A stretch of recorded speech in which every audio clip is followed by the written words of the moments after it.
Are you looking for a quick and easy DIY installation or repair for your coax cable?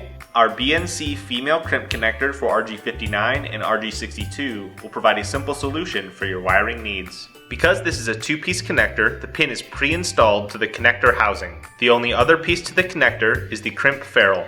For this installation, you will need a coax stripper, coax cable, a crimp tool, and the BNC connector.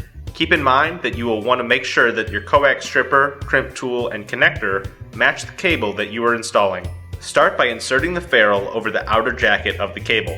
Then, using your cable stripper, strip back the outer jacket and dielectric. The advantage of using a cable stripper is that it will strip back the jacket and dielectric at the same time. Pull back the braided shield and insert the connector onto the cable. Apply pressure and twist to make sure that the center conductor makes contact with the center pin.